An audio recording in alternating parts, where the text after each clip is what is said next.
Oh boy, it's exciting times here in the film world. Blackmagic has came out again and has really shook and struck the industry with a new camera that is pretty similar but yet has offered so much difference. Is it worth the upgrade? Well, here's my initial thoughts.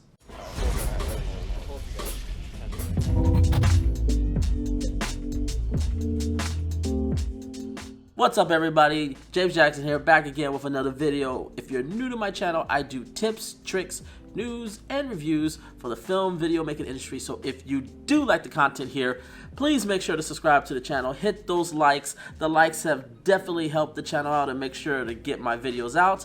Hit the bell so you can stay up to date on all the content going forth, and also just see all the different ways you can support the channel, whether it's affiliate links, maybe you're looking to buy the Pocket 6K or the ATEM Mini Extreme. Definitely go through these affiliate links if you haven't already tried to pre-order. And a little commission comes my way at no additional cost for you guys. I would greatly appreciate that. Or check out my digital store where I have LUTs created for the Pocket Cinema cameras if you want to check those out. So definitely go check that out. All right. There's a lot of things that happened at Blackmagic's announcement yesterday. By the way, thank you and big shout out to everybody who joined me on my live stream yesterday. I was so happy to have you all there with me as we got to see and watch. So big shout out to you guys right here. I'm gonna go talk about the ATEM Mini Extremes in another video, so definitely keep an eye out for that. But today, we all know what you guys came here for. We all know what you guys came here to talk about. It's the new Blackmagic Pocket Cinema camera, which is the 6K Pro. So this, I already released a video basically of Grant Petty, basically of that live stream going over everything about the Pocket Cinema cameras, but I'm gonna go over what's the same, what's different from the 6K, but also some things that wasn't really talked about that I really found very interesting and that you guys might be in favor of, and also if maybe if this is possibly something you should consider, whether if you're a Pocket 4K owner or a Pocket 6K owner, or maybe you're a mirrorless DSLR, you want to get into film. Is this sort of a camera for you? So that's what this video is about. All right, first and foremost, what is the same from the Pocket Cinema Camera 6K and the Pocket Cinema Camera 6K Pro? And pretty much a lot of the interior ins works is pretty much the same. It's the same resolutions, the same frame rates, the same dual gain ISO that is in both the 4K and the 6K, same B-RAW capabilities. Now, a couple things about the frame rates. One of my followers basically talked to me and said that there was possibly DCI 4K now in Blackmagic RAW, and based on what I'm seeing from B&H, it does appear that way. However, there's nothing on anywhere on Blackmagic's website that seems to confirm this.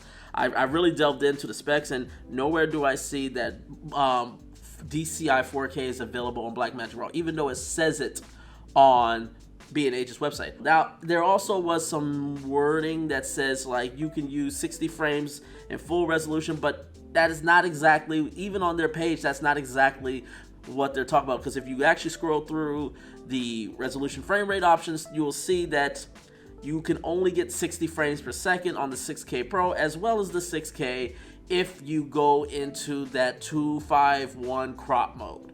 So you still have the same full width resolution, but you don't get the height resolution to get 60 frames per second. So just be cautious about that. Really, from as far as I can tell, resolution, basically all the IQ is the same. The dynamic range is the same as the 6K. The frame rates are the same as the 6K. The resolution is the same as the 6K. All the recording options are the same as the 6K. If image quality is the reason you're trying to go for the 6K Pro, there really doesn't seem to be any reason to do that. Now, let's talk about things that are different with the 6K that would probably make you want to consider that. The thing about this camera, the 6K Pro, this feels like Blackmagic took every single critique that people gave about both the 4K and the 6K, and then they just sort of resolved them for the most part. There's still some that have yet to resolve. One of them is not really that big of a deal to me.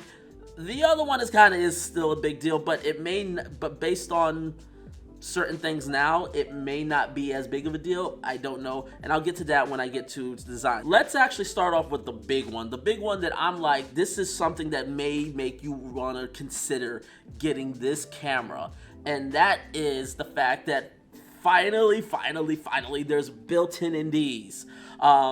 This is something that's great. So it looks like it's really just 2 ND filters, but you can do 2, 4, and then you can combine them together to get the 6 stops.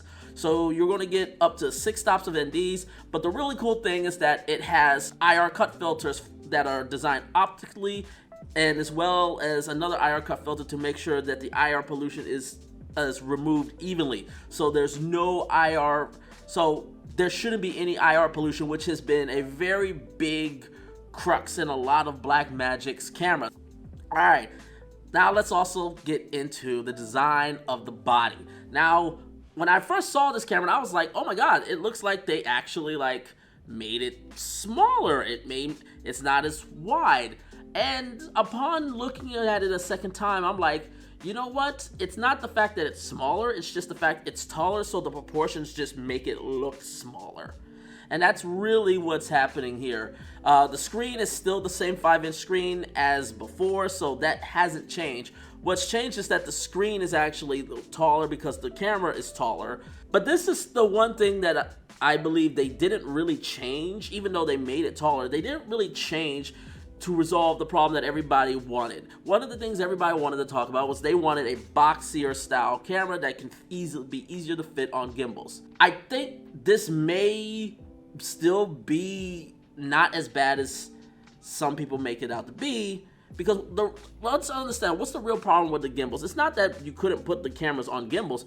The problem was that all the weight, because of the design of the cameras, because they were designed to be so flat, all the weight was distributed this way. But because they added more, now yeah, you're adding more weight to the cameras, but the weight is sort of more evenly distributed. And also because of the tilt screen would shift all the weight to the left-hand side, which is probably looking like my right now, but it's the left-hand side. And because of that, you had to put so much weight on the right-hand side to counterbalance that. Well, this seems to be kind of resolved because of that extra weight, and in the way the top is sort of shaped, it's shifting more of the weight back to the right side or closer to the center. So this could help with using it on a gimbal system. It's definitely going to be taller, and you're definitely going to need to use a gimbal that can deal with bigger weight capacity. So the battery is the other big thing that they changed with this. You are now going to be using Sony NP-F, specifically Sony NP-F 570 style batteries. Essentially, you're going to be using these batteries right here.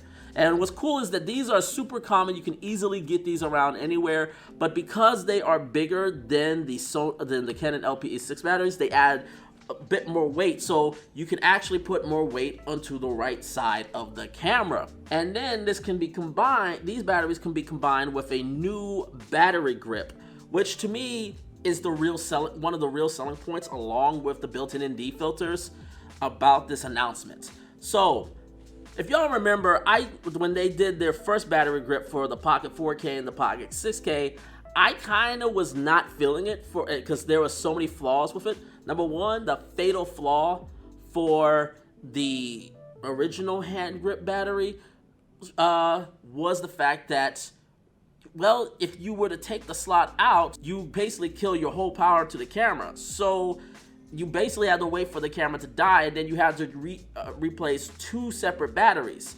So you couldn't do continuous recording with this option.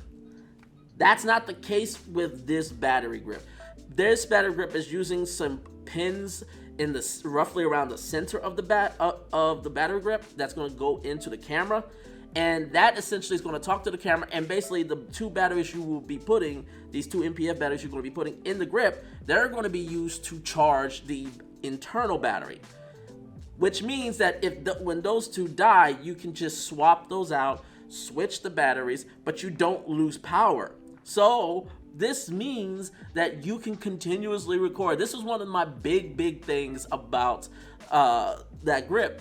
But now with that, especially the fact that it's way cheaper than the original hand grip battery, this is a much better option, and I would say this is probably a must-have. The next big thing that they talked about that they changed was the screen. Now they've included a tilt screen. Now it's not a fully articulating screen like the C70 and a lot of other cameras. This is more of a Sony style, like the Sony Alpha style cameras where you can tilt up or tilt out.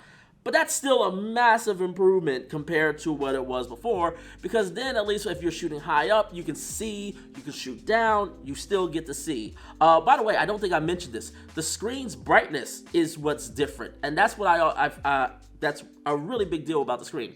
The screen now has 1500 nits, so it is, in terms of nit brightness, it is HDR compatibility, where you can actually monitor HDR if at the proper nits values. So that's great. The next big thing was audio, which the only real change, but it's still a pretty big change, is that now you get 2 XLR inputs. Now, somebody pointed this out, I think it was Monkey Pixels, and I kind of agree with him on this, because they didn't allow you to add more inputs that you could record to, meaning you're only still allowed to record up to 2 sources of audio. You can't change that. If that was the case, I kind of wish they would have just went with BNC, like get an SDI out so you could do video, get more professional videos. I'd rather they had gone with this SDI port, or at the very least, gone with maybe a timecode generator. And then lastly, the final thing that they talked about that was different was the EVF. And from the looks of it, if anything, the EVF from the Ursa Mini line is any indication, these are going to be some great quality, great resolution EVFs. However, me personally, I'm going to be honest with you, I'm not an EVF person. I would rather use the screen. What's going on, everybody? James Jackson. I'm doing a little interruption because I wanted to address something that a lot of people have been mentioning in their YouTube channels covering the Pocket Cinema Camera 6K Pro announcement, and that is the thing over Gen 5 Color Science. Now, Blackmagic announced that Gen 5 Color Science is coming to both the Pocket 4K and the Pocket 6K. I just find this interesting because I want to clarify some things, because technically the Pocket 6K, at least the Pocket 6K, the camera that I have, right here, Gen 5 is already accessible with the Pocket 6K if you're using Blackmagic RAW. So there really isn't. If I had to guess, they may be talking about Gen 5 in terms of ProRes, or maybe able to monitor Gen 5 in camera. But if you will see here, as I cut to the DaVinci Resolve, as you'll see, this is footage from the Blackmagic Pocket Cinema Camera 6K. And as you will see here, as I click down on here, you do have access to Gen 5, and you see it does adjust to Gen 5. Now, I don't know if this is, maybe there's a bug with DaVinci Resolve 17 that you're not technically supposed to see Gen 5 from the Pocket Cinema Camera 6K, but as you guys can see, you certainly already have access to Gen 5. I just wanted to clarify this real quickly, because again, there's been quite a bit of confusion. So yes, you can, at least for the Pocket 6K. I don't have the Pocket 4K, so I can't really speak on that. But for the 6K, the regular old 6K, you can access Gen 5 in DaVinci Resolve. Right now, you just can't monitor it. You can only see Gen 4 color science in the camera. So maybe that's what they're talking about, and maybe it's more like you can access Gen 5 in ProRes. But anyways, back to the video. Those are the things that are the same, and those are the things that's been different. But there is a couple things that, again, that were not mentioned that have seemed to not change. The first one being there's no change to autofocus. And I know a lot, and if you're one of the people that have a Blackmagic Pocket camera or have worked with Blackmagic cameras, this isn't really a big deal with you. You're probably got a whole follow focus system rig set up anyway. I just know, especially if this camera seems to be more, with all these different features, aimed for people to try to do more run and gun, especially gimbal work, and autofocus just makes gimbal work so much easier than than to have a focus puller. And we also got to keep in mind that we're in a world where, look, you can't always have a focus puller, simply because either you have budget limitations, there's just not enough money in the budget to have a focus puller, or there may be a capacity limitation where you can't have somebody dedicated to focus pulling. So me personally, like, I like cameras that can just give me that option if I want to have good solid autofocus that I can work either on a gimbal or just be able to make sure I got my shots. So that's one of the reasons why I love the R5, I love the C70. But this is not a full knock against the Pocket 6K Pro. It's just something that you just need to be aware of. There's really no autofocus in this camera. The last thing is, of course, there's no in-body image stabilization or any form of stabilization, whether if it's digital IS like the C70 or IBIS like the R5. And honestly, this isn't a big deal for me at all. If you are familiar with my channel at all, you know I feel IBIS is completely overrated. It is the most overrated feature for video in like the past decade. I think people blow it out of proportions. However, especially because again, it's sort of who is this camera sort of trying to aim with all these additional features. A lot of people want to try to go handheld, and that's going to be really hard, or you're going to be very selective with your lenses because you now need to get lenses that have IS built in it to sort of give you that stabilization with this camera. And given the fact that this is still only an EF mount option, you don't have the option to go with smaller lenses like the Pocket 4K with micro four thirds. You're definitely going to have to just keep an eye out, or you're going to bring steady stabilization stuff like a monopod, sticks, or a gimbal or a stabilizer. So these are things you're just going to have to factor in with your workflow, which is, again, not that big of a deal. It's just something you're going to have to be aware of. Let's discuss price. So if you were to get the price for the body only, it's $2,500, which is basically what the original price of the Pocket 6K was. If you were to get the whole set with the EVF and the battery grip, I would strongly say at least get the battery grip. It's only $150 for the battery grip, and the battery life extension alone to me is worth it, and it probably will even help you get more balanced gimbals for the simple fact that it puts more weight shift back to the center compared to how the camera body is designed. So, but if you were to get all three, the EVF and the battery grip, it becomes to $3,150. So $3,150, which is still, for 6K 12-bit RAW recording options, that is highway robbery. So for wondering, who is this for?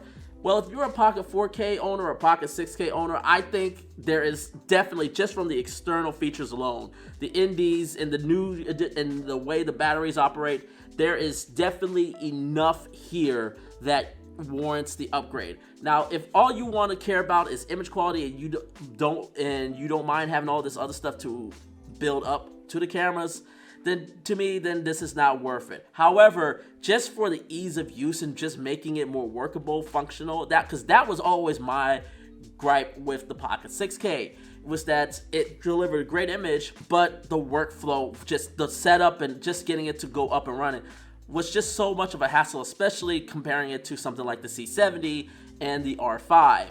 So for the fact that they're now having this, if you want a better if you're looking for an easier workflow, this is a no-brainer. Going from the 4K and the 6K, get it. I think it's enough upgrade for that. And if you're starting from scratch, maybe you're looking at maybe you have an A7 III, you've been in the mirrorless realm, A6600 or an EOS R, and you've been looking to upgrade. This is a no-brainer. Definitely get it. It's going to still, again, the autofocus may be the only thing, especially if you're coming from the mirrorless world, that may seem a little bit of a problem for you. But honestly, with all the different features they're offering here, to me, this is one of the best bang for buck cameras you can get at this moment.